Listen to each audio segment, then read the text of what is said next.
Hello, everyone. It's Jerry at the Fledge, and welcome to another episode of Every Damn Day. And today on the show, we've got our new friend Ryan. How you doing today, Ryan? I'm doing good, Jerry. Were you in your home office today? Yeah, I'm in my home office just watching the snow. Yeah. So where's your home office at? Is that in Lansing? Yeah, I live in the West Side neighborhood, just off of uh, just a block or two off of MLK, and moved here 3 years ago. So I love the stories of neighborhoods. I love figuring out what's around here. I'm right across from a mosque that has a deep history, and there's a whole history of redlining here. Like, yeah, this is a neighborhood. So yeah, I'm just sitting on the West Side. Man, I'm ready to jump into all of that right now. But real quick, I want to just, for anybody who maybe can't see us or can't see us that well, I'm going to describe myself real quick. So I'm Jerry. I've got brown hair. I've got brown eyes. I've got these headset on. I'm sitting in front of some art and some little statues in my office at the Fledge. And I'm wearing my Don't Forget Flint t-shirt because it still ain't fixed. Flint ain't fixed. So we got to remember that. And what about you, Ryan? Would you mind describing yourself for people? Sure. I'm incredibly attractive, white, bald man with the, like, I guess, medium brown beard with a little salt and pepper action going on. I've got Fight Poverty, Not the Poor, black and white poster over my shoulder. I'm also got Philly flag, which is LGBTQIA plus flag that includes transgender and people of color. I've got my little I voted sticker back there and some books. And there's a little poster called Core Values, which is the core values of the place that I work. Other than that, it's a pretty sterile white room. Yeah.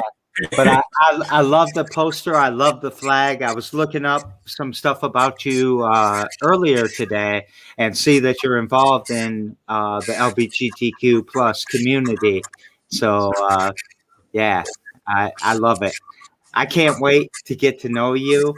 Let me see. Let's see what's Giannis Jackson is saying.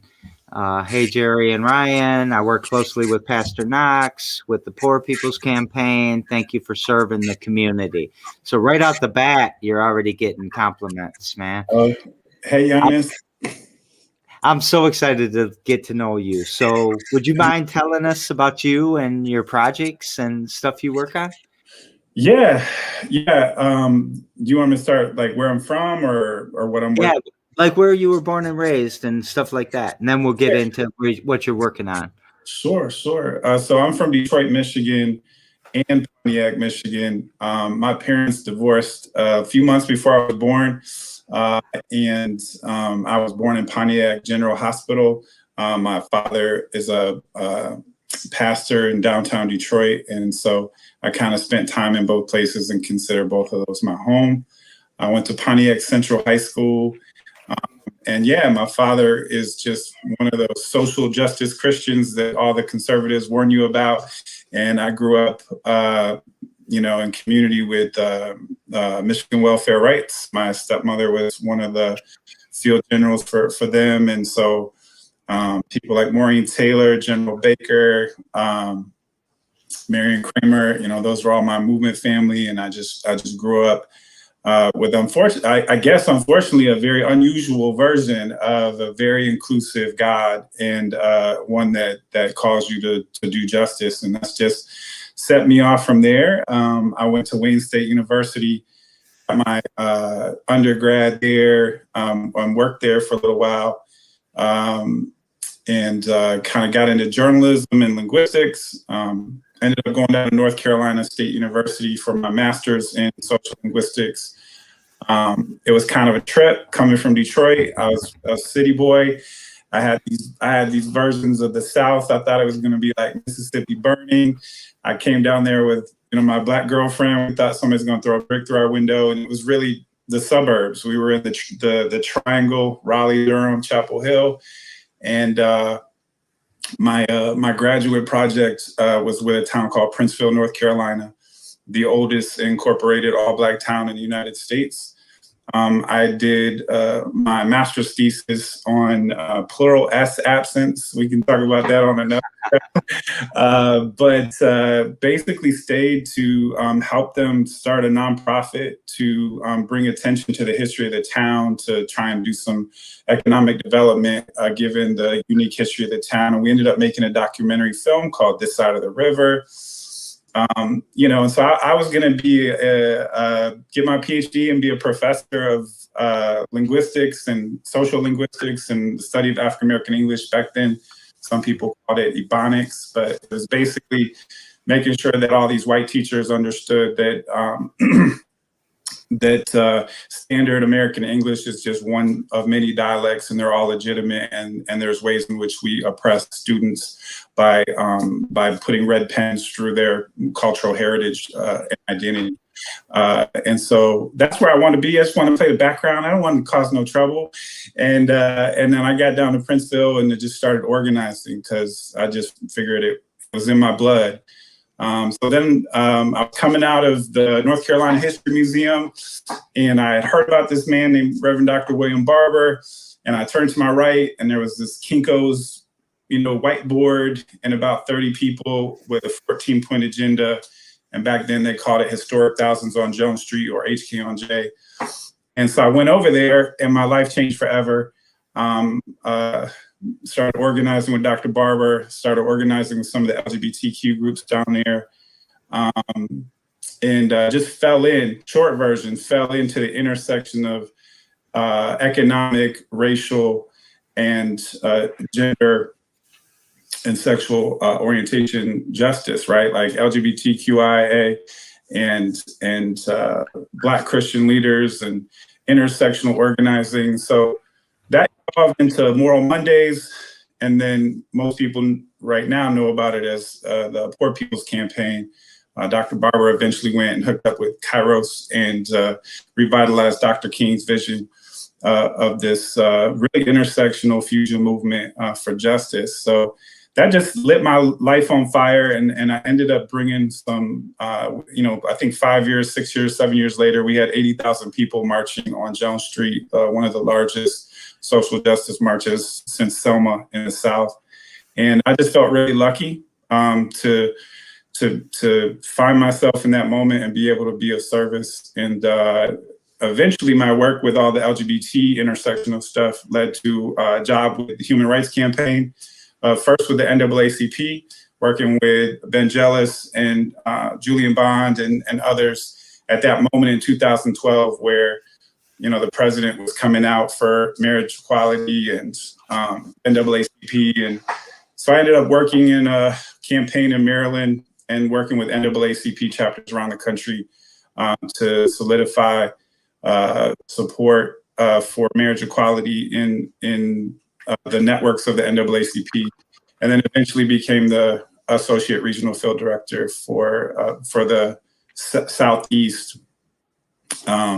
So North Carolina, Georgia, that whole area, for the Human Rights Campaign.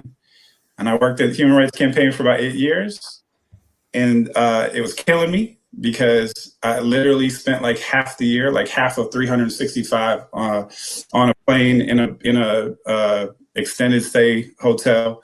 And I said, I'm really happy to help y'all get married, but this is killing my chance. This is killing my social.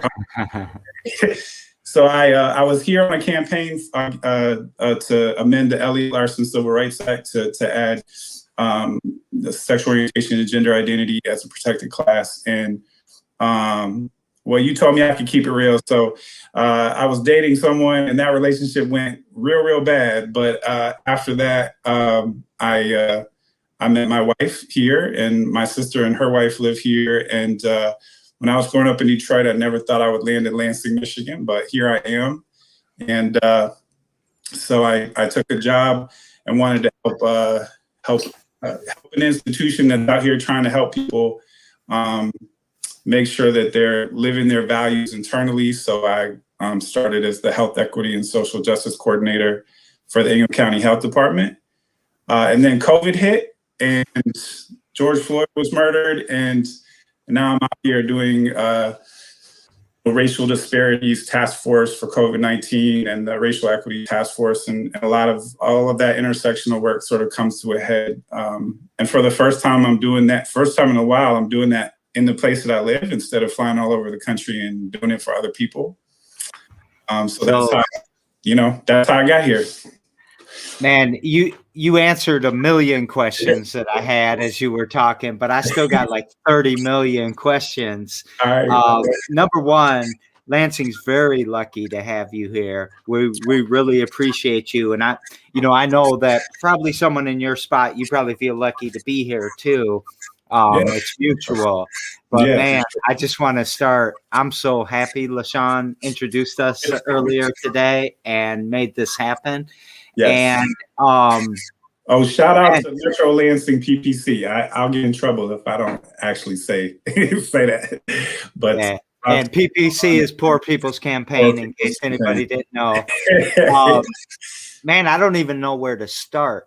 I had a question about how you got here, but you kind of answered that. Mm-hmm. And do you mind if we talk about the Poor People's Campaign a little bit? And then I'll try to sort out which of the 32 million questions I want to ask you while we're talking about that. But can you, so, it's a moral revival, right? It's what Dr. King said. Can you tell us a little bit more about what the objective of the Poor People's Campaign is, or is it pretty much summed up right behind you with the fight poverty? Continuing like I said, I come from the sort of Moral Monday fusion movement that I learned from Dr. Barber, but it's all laid in a foundation of the movement that has been ongoing, and the movement that Dr. King at the end of his life articulated, that we needed to go deeper than I guess what we would call diversity nowadays, but that we need to go to the root of the three evils of our society, which are basically racism, poverty, and militarism. And so I think it's just, it's my understanding just as a student, walking alongside everybody else, is that there are just fundamental mechanisms of white supremacy and oppression that if we don't actually name those and unify around how all of those things are killing all of us, we can silo ourselves like we are right now and start shooting holes in our own boat, and start demonizing the people who are impacted the most by the inequity in this country. And as you may know, as I've learned in public health, inequity kills all of us. Our life expectancy from one zip code to the next can be as much as 14 years different in 2 blocks over in Lansing, right? And but our country, even if you are in one of those well-off, gonna live longer zip codes, our country ranks down at the bottom of life expectancy in the world because inequity kills everyone. White supremacy poisons white people, And so it's to me, it comes from my faith tradition. But to me, the Poor People's Campaign has everything to do with what is really poverty, and how are we bankrupting our souls by ignoring so many people that are left out of this system. Yeah, you made a quote pop in my head. It's one of my favorite quotes by Chief Seattle. He said, "Man did not weave the web of life, but everything he does to the web, he does to himself." And that, that the systemic racism, I think, white supremacists don't think that it's having a negative effect on them. They probably think they're building something up, but it comes back. You're making the web weaker.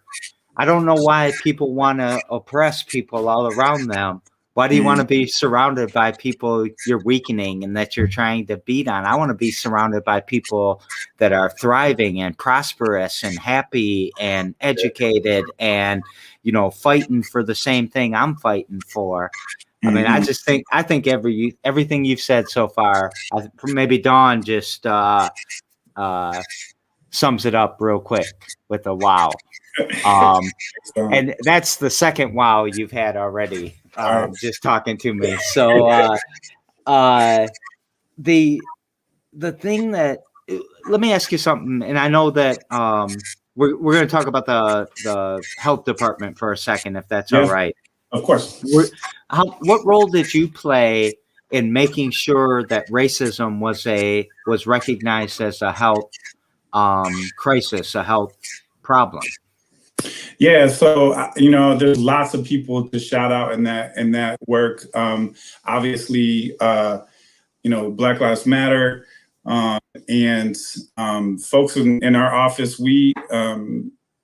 I was put in charge of the racial disparities task force, the county level, for COVID-19, and we had people like Dr. Renee Kennedy and Commissioner Darrell Slaughter, Debbie Adipolo, Dana Watson, different folks come together and just say, what can we do here? And what we quickly learned was, why aren't we prepared for the fact that every time there's a health crisis, sort of, and I think a popular metaphor and reality, like with Katrina, it shouldn't be a surprise that Black and brown folks are 3 times more likely to get COVID, right? But when we do an emergency plan, we're out here and all we can do is report data that they're 3 times more likely.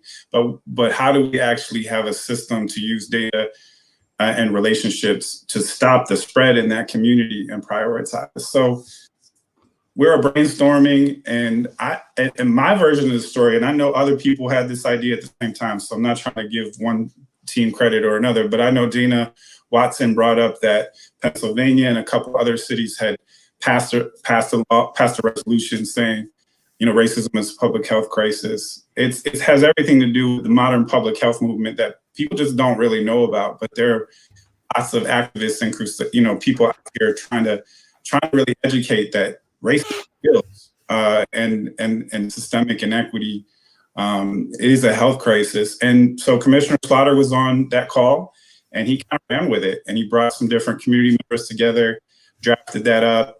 And then I came back involved when the resolution called for a racial equity task force and to work with our health and all policies group that we had started, which is just a way of taking a lens to all of your policies and practices to make sure that, just like you would say, hey, I want to pass this, policy. How does it affect the budget? You would also say, how does this affect our values of equity? So, that's how that took off, and I've been working to support that group since, with a lot of other really passionate, brilliant leaders in the community. And again, I just feel blessed as this white boy, trying to be as responsible as I can with my gifts and privileges, and be held accountable to do my part. So a couple of quick things. One is, I have this superstition: if you say someone's name 3 times on my show, they got to come on, and I would love Darrell Slaughter to come on my show. So one more time when you get a chance. There was another person I thought you were going, and if it's like you want Dr. Barber, I'm going to stop saying that, because I probably. But yeah, you should definitely. Darrell would be a great person to interview. He's right there in the mix of everything, and really trying to lead in a very difficult time. We've done a little bit of work on economic development, but economic development's a sliver of the pie. There's a whole social development that we really need to be focused on. And that's one of the reasons that I'm so drawn to the Poor People's Campaign. I mean, the second I heard there was an organization starting to bring that and to make that moral revival happen, I was so excited. You want to talk about some of the work there? And like I said, I got 30 million questions, so we're going to have to talk some more. Sure. So work with the Poor People's Campaign. Yeah, if you don't mind. Or whatever you want to talk about. Sure. So my experience actually didn't start in Lansing. It started in North Carolina, as I said. And so I'm just following the sort of Moral Monday path. When Dr. Barber, said that he wanted to kind of co-lead this rejuvenation, this moral revival of the Poor People's Campaign, it really brought two worlds colliding back together for me, because the continuation of the Poor People's Campaign after Dr. King's death and after, sort of dissipated or went into different factions in Michigan is the Michigan Welfare Rights Campaign. And so folks like Marion Kramer and Maureen Taylor were on this national sort of leadership council. And my friend, since I was little tiny, Carolyn Baker, Marion and General Baker's daughter, said, hey, we're getting this, chapter live in Michigan. And I had been organizing with Dr. Barber around the country for a long time. And so,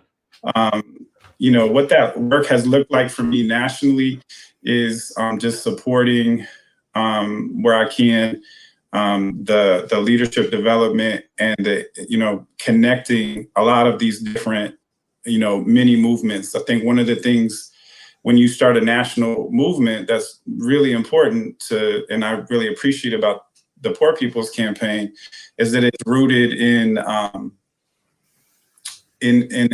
just a respect for what's already there. So having worked for other national organizations that can come in with a big footprint and kind of Columbus everything that's already happening, that's not how that works. So that means if you have a deep respect for the grassroots organizing that has been there for years, then you want to come in and listen. And so there was a lot of these sort of poverty tours that would happen that would get national leaders on the ground from the Poor People's Campaign to actually be educated in the movement of the place. And so that meant like bringing folks into the General Baker Institute that was just getting started. That meant bringing folks up to Flint and the West Side and up north into rural communities.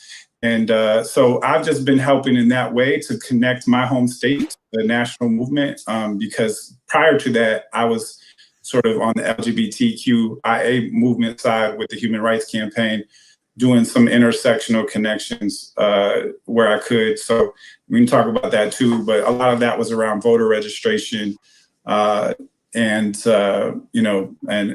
grassroots organizing. So, I just follow wherever, my leadership tells me to go, and I try and connect good people. I think that's the strength that I bring to the movement is, I'm a vessel for the brilliance that touches my life. And sometimes it's just making that happen. Like, hey, you need to talk to so-and-so, and then just, support where I can. So I here locally, luckily we have leaders like Pastor DJ Knox and LaShawn Irby, because one of the things we talk a lot about is when you're trying to get a statewide movement, you deal with a very siloed political reality in Michigan. I was really blessed that North Carolina had already gone through its change to get out of those silos and to get out of those movements. But Michigan, let's be real, still struggles with, hey, you're on the West Side, you're in Detroit, but there's this pocket in the middle that has so much potential, untapped potential, but that, it's like, what's going on in the middle of the state? So really, there wasn't much going on here in terms of the Poor People's Campaign. I didn't have the capacity to take it on myself. I was on one of the first statewide organizing committees. And we're just really blessed to have leaders like them to now we just drove around the Capitol the other day. I had my wife and my dog in the car, and like there's stuff really moving here. And those people from Detroit and the West Side, they're coming here to really say, how can we to do some capacity building for advocacy for justice and poor people in, here. And so again, really blessed to be a part of it. Yeah, so many times organizations swoop in, right? They're going to save us, poor little Lansing, and they treat us like we're kids. Like, hey, go sit over here while we fix this for you. And they preach at us and they pray over us because we're poor, and all these things with trying to fix us. But we don't feel like we need to be fixed. We feel like we got this. We might need a little money. We might need a little attention. We might need a little skill set building. We might need connection with something, but we feel like we got this. I don't even know if that's the question. I just applauding you for recognizing that. Yeah, it's critical. It's critical. It's all about what people, I think one of the things you got to know you always run into is, the self-awareness to know that even if we're working for justice, we have internalized oppression. We bring that to every table, especially the more privilege you have.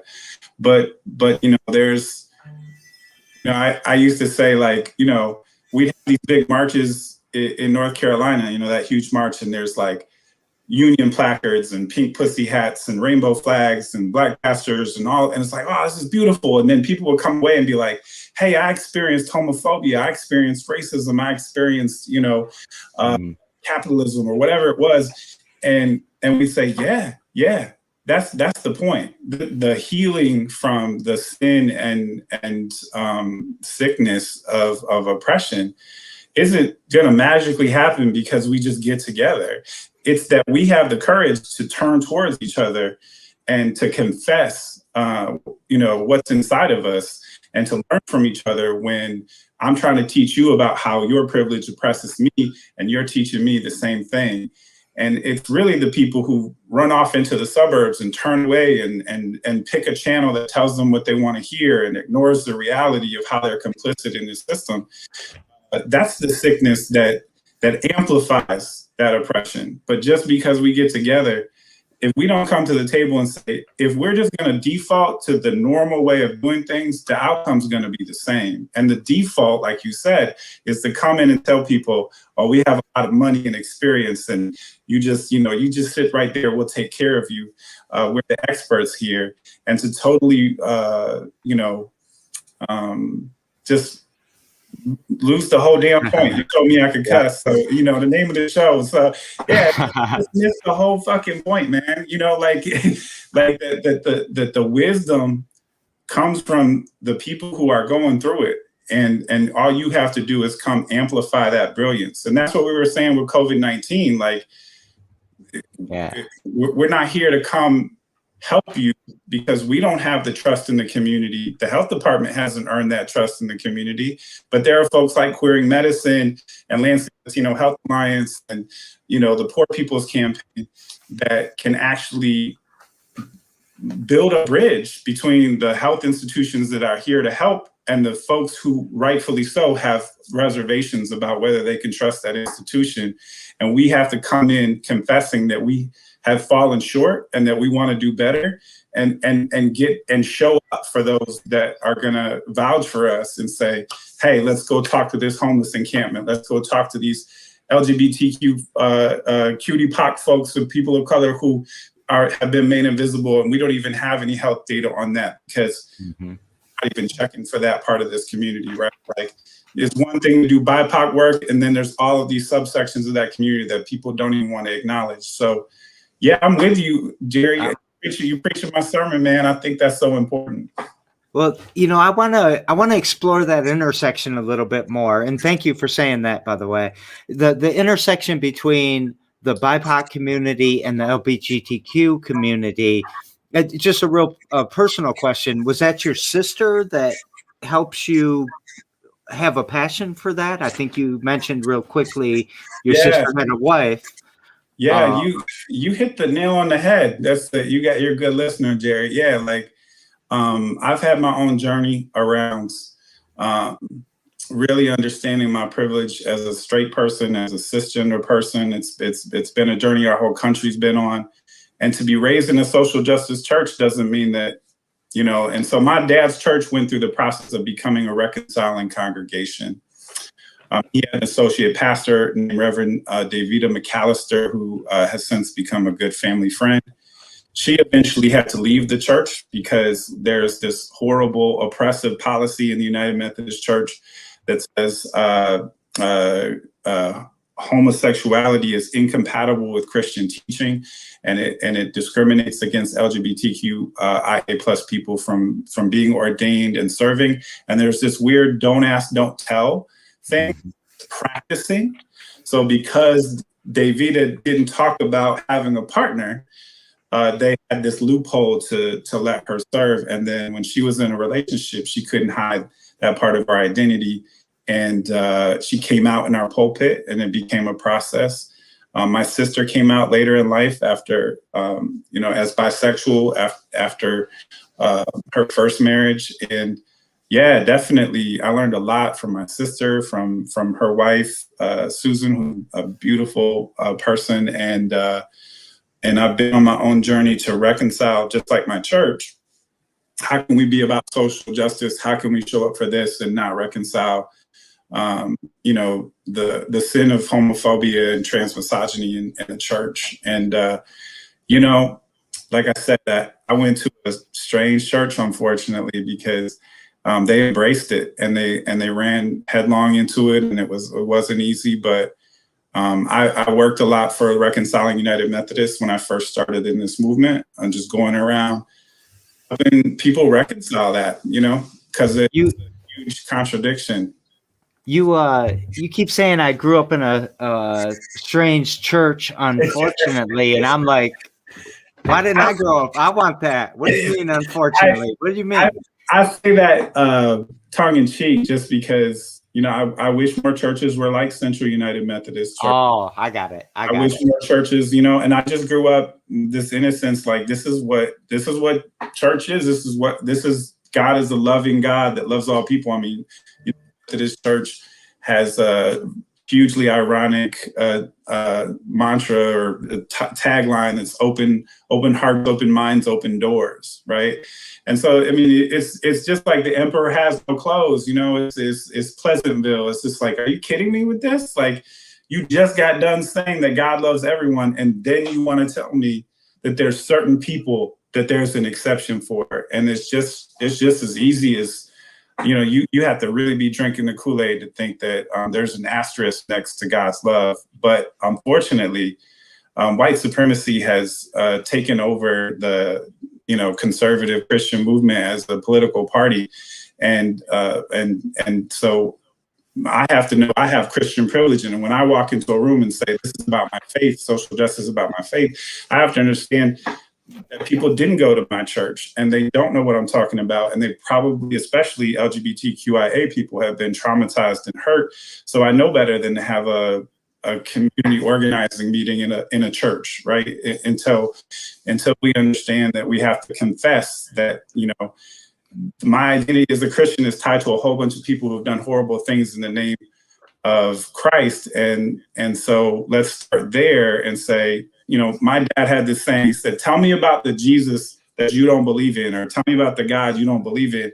I probably don't believe in that, in that white dude either, right? Like, so it's something I've had to embrace and just own as a part of, like I said, a lot of privileges that I carry is that I understand that when I walk into the room in this body and I walk into the room with the identities that I carry, I have to understand that alone can really make things harder. And instead of taking that personal, just, own it and say, I don't want to throw out my identity. I want to reclaim it.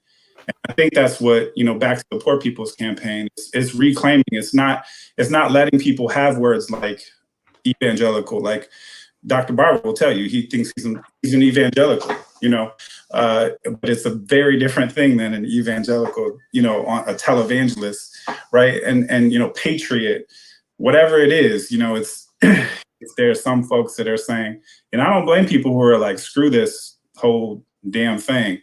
But I do understand also the walk of saying, you can't take my country from me. You can't take what it means to be this, that, and the third, because it's all been stolen. The roots of all of these things were not, how we use them today. Can I tell you a story?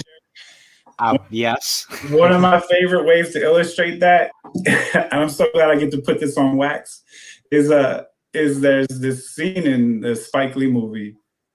I think it's Do the Right Thing. Forgive me, all the Spike Lee fans, if I got the wrong movie, but I always remember there's this scene where there's these guys in the store and they're like, hey, there goes that guy that stole my radio. And, long story short, they're arguing, like, how do you know? Why are you profiling people? And he's like, how do I know? The motherfucker tried to sell it back to me. And so I always think about that when people say, like, the spiritual roots of the country, of our globe, are stolen from people of color and then sold back by white people. The culture, all of these things in colonialism and capitalism are stolen and then sold back to the people that it was stolen from. And so there's a lot of history and reclaiming of history and a history of forgetting, as I call it, that's important in any movement. You just have to dig down into the roots of where you live. Like I said, looking at my neighborhood, if I just follow the trails, there's a whole movement here that's been erased and a whole people that have been erased. And it's so important to not forget who we are, because we've been sold a lie that no one's ever done this before. You're going to get yourself killed. There's no way you can survive. You can't hold a job and do that. All these lies in our heads that get internalized about why you can't tell the truth and care about people and put skin in the game and live a life, that's dedicated to justice and equity. Like, you got to know that, Jerry, like that this to put fear into our hearts when we start talking about living a life like that. Well, we've got a capitalistic system that's lost its moral compass. We hurt people with algorithms on Facebook to all kinds of stuff. There's predators all over the place, and poor people make the rich people rich. And I don't know how they lost that connection, because I'll get a haircut and the 15,000 guys around me are going to get a haircut. That billionaire is only going to get one haircut.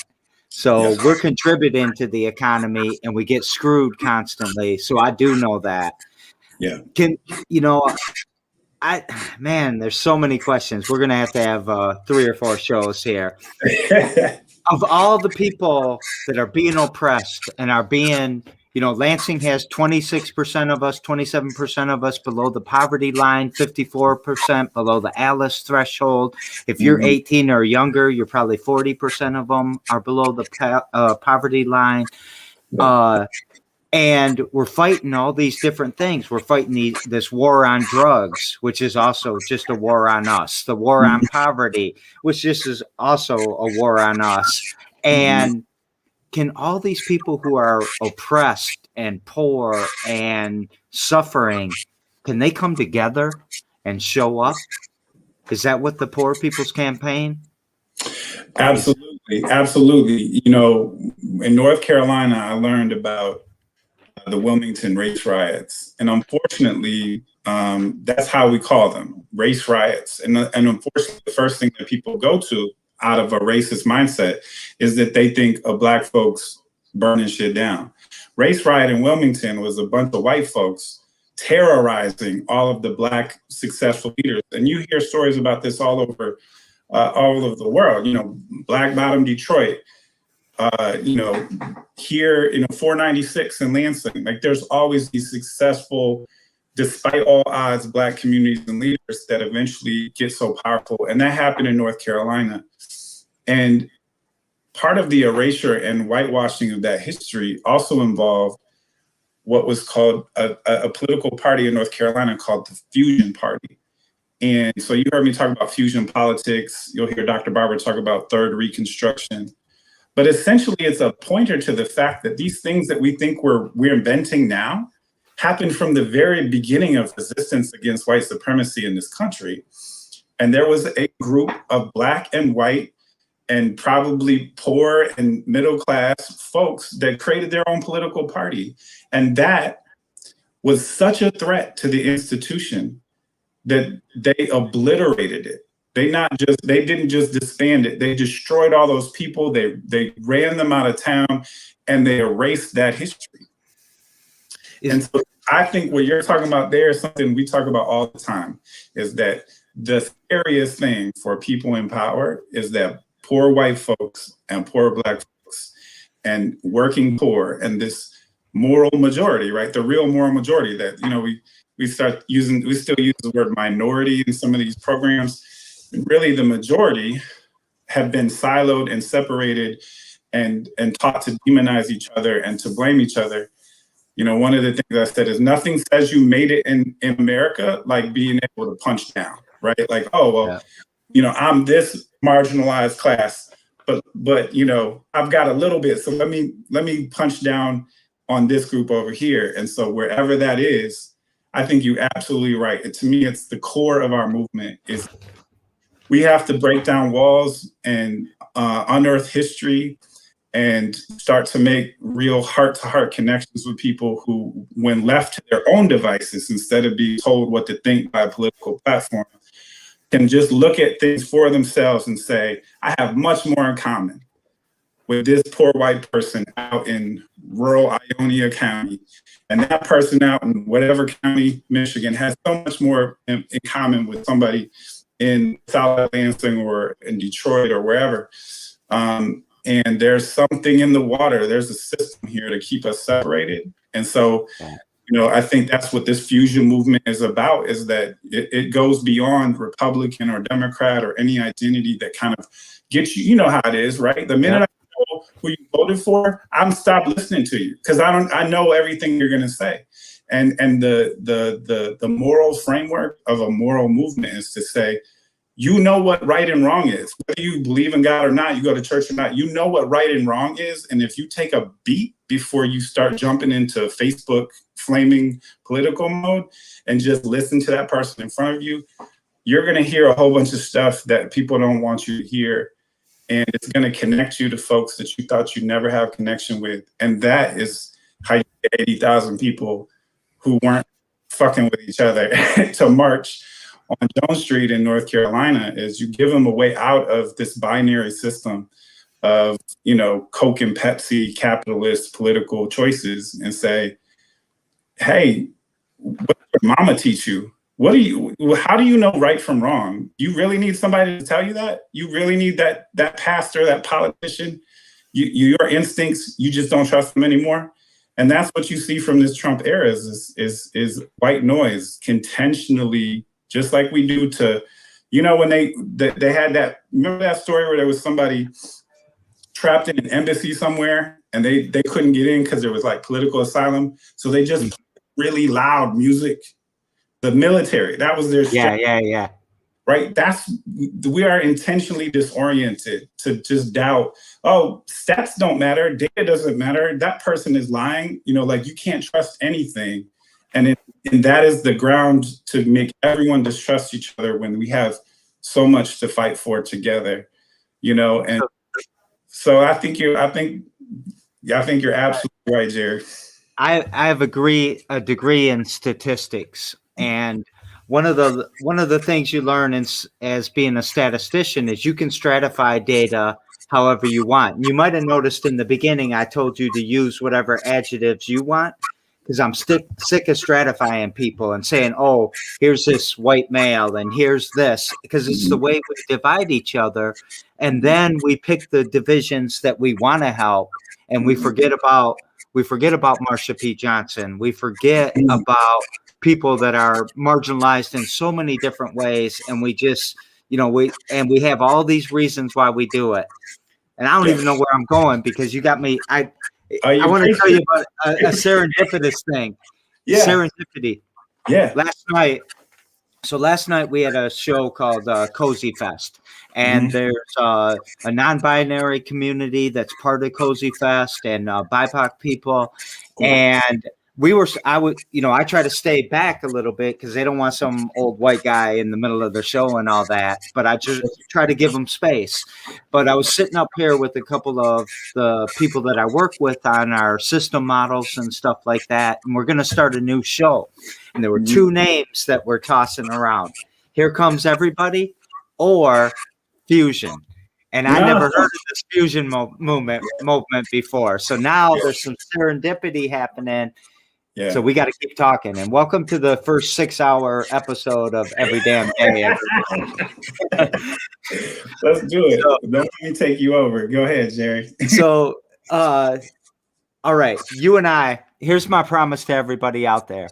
You and Ryan and I are going to keep talking. I already knew it. I knew the second we first connected, and which has only been like 2 hours ago, 3 hours ago at most. Right.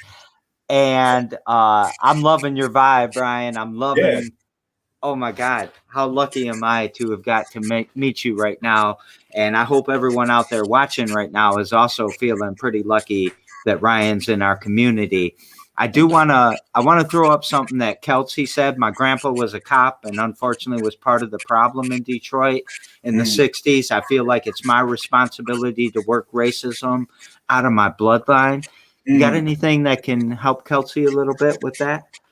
Well, it reminds me of one of my friends and as a mentor too, Melanie Morrison, that who is an ordained minister and an anti-racist organizer amongst many other hats. That's an overly simplified description, but she started and was a founder of a group and a workshop that runs around here called Doing Our Own Work. And I finally got a chance to take that. And one of the things she talks about is about sort of almost like racist genealogy, that we do all this work on ourselves and childhood trauma and all of this stuff. And somehow we think that it's inappropriate. What I learned out of that workshop is there's this little pocket of our healing that we talk about. We do self-help books, but we don't talk to our therapist. Some of us do, and I applaud that. But it's hard to even think, it's appropriate to talk to my therapist about my own internalized white supremacy. And one of the things they do in that workshop is to just go through the history of where racism showed up in your family, or where race was talked about, or where, and I think, I can't remember the person's name, but Kelsey. What I would say is, I think that's such a powerful way to frame it. We're talking about history, is that we have our own personal histories that we're not taught to acknowledge a whole part of ourselves that has to do with what we were taught about our worth as white people, which is a lie, right? And what we were taught by our parents, well-meaning people who love you. I know doing church work in the Methodist Church, there's these painful realities where these folks will come out of a vote at General Conference denying the rights of LGBTQIA people, and then try and hug my sister who's in tears because they denied her sacred worth. But they say, God loves you, right? And that's the kind of thing that is painful to unpack. What does it mean to have, your uncle loves you, your father or whoever. I had a grandfather who was, my grandpa was Pat Robertson, PTL. He used some unfortunate language to describe Black people. And I was young and just taking it in, because my grandpa was also the person who, I would say, I want that toy for Christmas. And he'd be like, come out to my workshop. We're going to build it for you. I loved him. He loved me. And he was racist, right?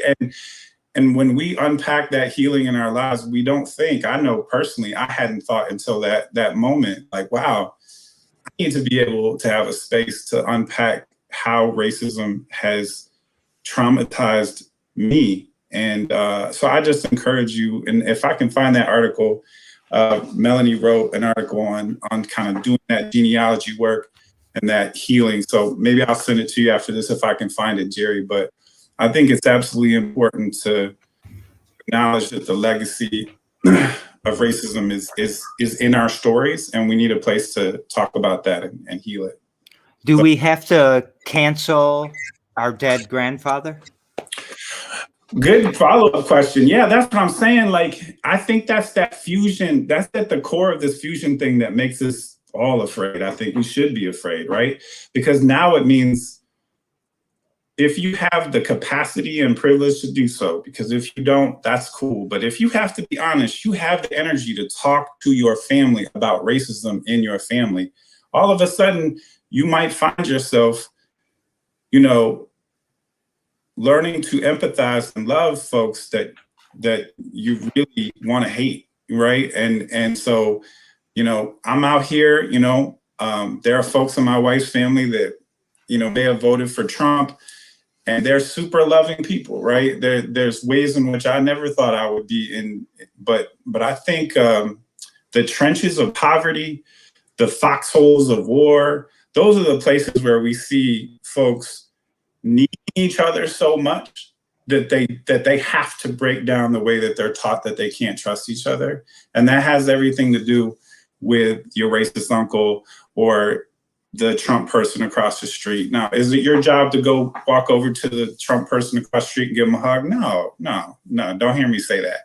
But where's your work, right? And if it's not your family, I'm not sure where else you would start, but what are you carrying inside of you, and what is your work to do is an important part of that equation, because especially during COVID, I'm not telling folks to do extra, but as a part of that personal healing journey for yourself, learning how to reconcile both the loving part of that family member and the way that their internalized racism hurt them and hurt you is a powerful practice that has everything to do with tearing down the walls of this oppressive system, right? Like that's how I know it. That's how I know the David and Goliath story, right? Like it, you got to know the weak spot. And so, oh man, do we leave a door open? Do we give people an out? I mean, we have to, right? They were racist last year. They're starting to wake up a little bit. Do we help them? Do we give them an out? Do we punch down at them? Because to me, no matter if they're a rich guy or not, you're swinging down if they're a racist asshole. Well, that's one way of putting it. I mean, in turn, I think about punching up and punching down in terms of people's power and position and privilege. And so, everyone has to decide where they're called to be in the world. And I would never say you should do this or you shouldn't do that. I know I can just speak for me that I think as a person of faith and a person who's committed to nonviolent direct action, I don't. This might be the part I have you erase later, Jerry.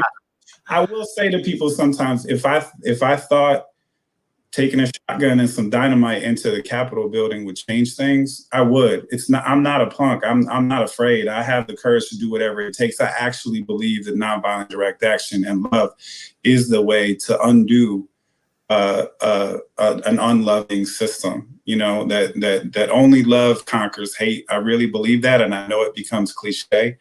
But you got to figure out what your capacity to love is and who you're called to love, because we are definitely not called to love everyone at that depth. I think agape is the way we love our world and our community, and I believe in that.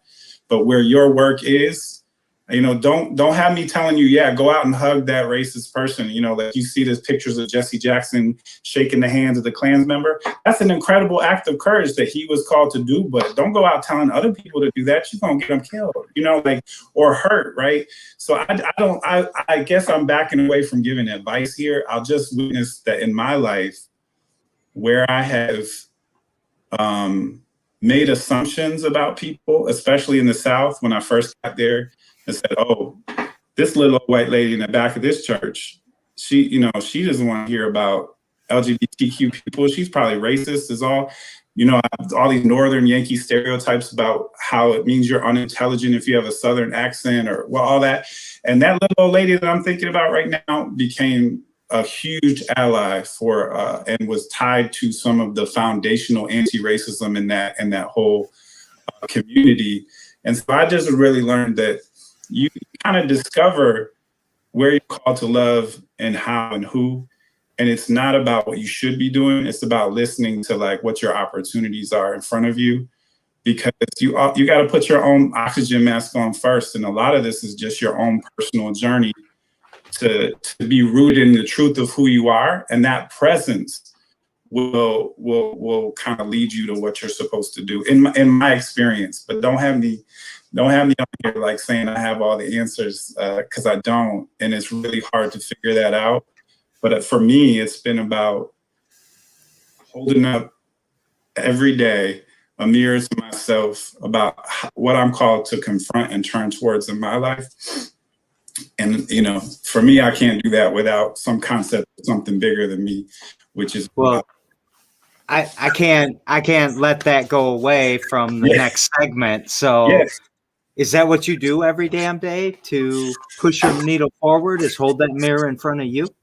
I think so. Yeah, I think it could be prayer, it could be talking to a friend, but I try and look for what is my work today, and if sometimes that's just like taking a breath and chilling out and doing nothing, just doing it intentionally, and sometimes that's really taking a hard look at something I want to change about myself. So yeah, every damn day in some small way, I try and push my needle forward by finding a way to grow and learn about myself in ways that I may not have originally, you know, like that don't sound fun, but they feel good once I feel like, you know, I've been responsible with the life that I've been given and however much time I have on this planet. You know, I want to try and, you know, be a kind of presence that makes things at least not worse, you know. Harm, you know. Man, you know, I keep catching myself losing the moment, and I'm going into the future. When am I going to talk to Ryan again? When we reschedule the next meeting? You and I got a lot to talk about, because I am very much with you and very much the work, everything. But I'm going to get back to the show, and I'm going to keep this moving. Yesterday on the show, we had Dawn, who actually, who said, wow, earlier. She was on the show yesterday, and she had a question to pass to you. And her question is, what is something that you've learned or that you started doing during the pandemic that you might not have done except for having to be agile or adjust because of the pandemic? Mm-hmm.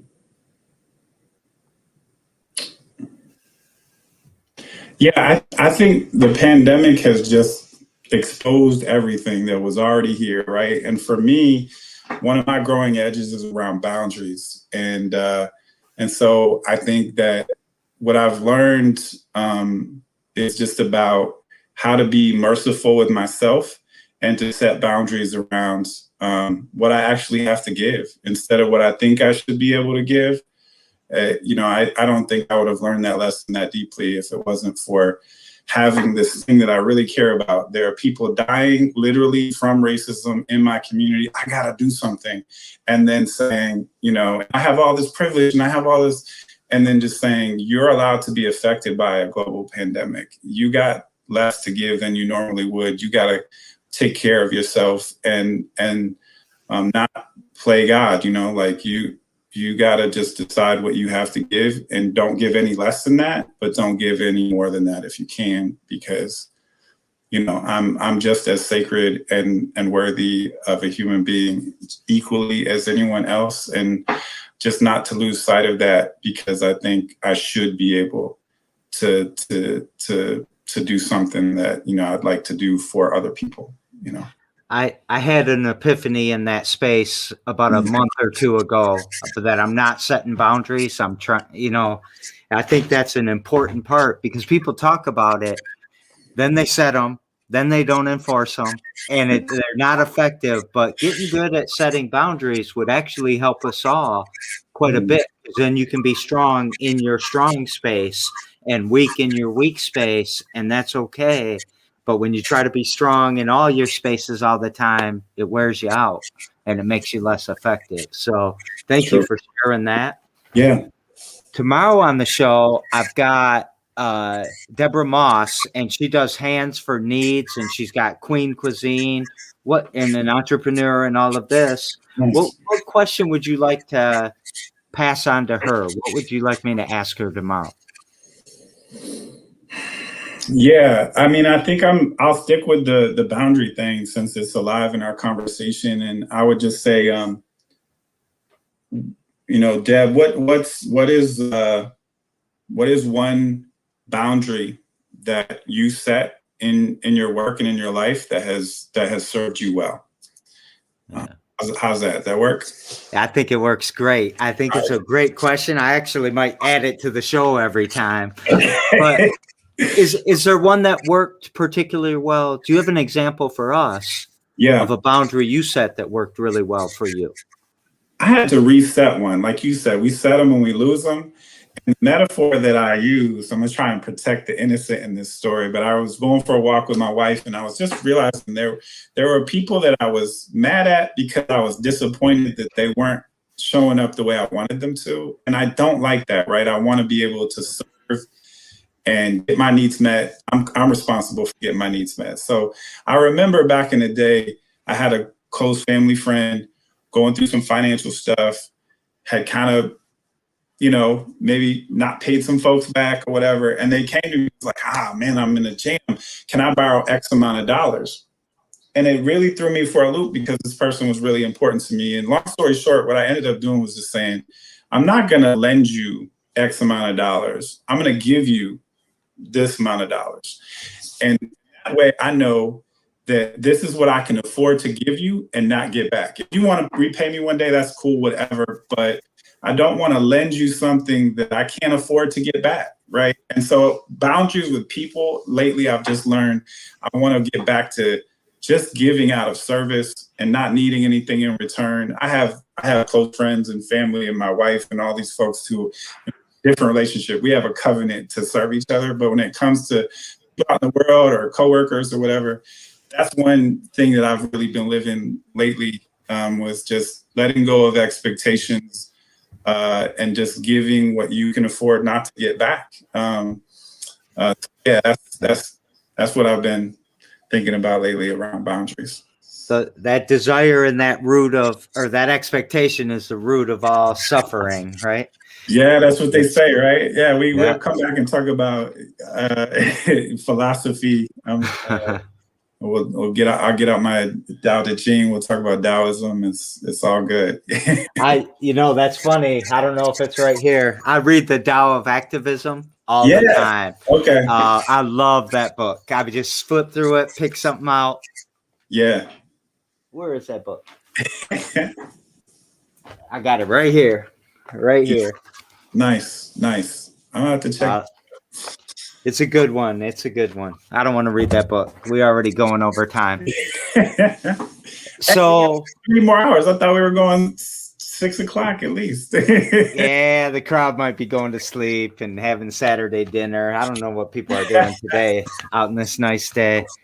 Ryan, you're amazing to me. And I don't even know what to say to you. I don't even know how to close this right now. I think you and I are meant to cross paths. Yeah. I can't wait to talk with you more. And I think this is a good 1 hour introduction, at least for me, to you. I've been completely fascinated. So if I didn't ask the right questions and all that, that's because I keep boom, boom, boom, boom, boom. I got another one. Yeah. What would you like to take us out with? Anything you want to say? Anything? I think what's just alive in my heart is trust yourself. And I think that has everything to do with, like you said, today I was going to get my dog groomed. My good friend, homie in the movement, LaShawn Irby, called and said, I want you to call some guy named Jerry and do a podcast, which is not really my style. I'm behind the scenes a whole lot. And I just trusted my instinct that, it's time to go share my story. And now I'm connected to you and some of your viewers and the Fledge. And I'm really blessed by that. So I appreciate that. And I guess that's where I leave us, is just, trust yourself. If people want to connect with you, do they do that through the Poor People's Campaign, or can I give an introduction to you and Dawn, for example? Yeah. Okay.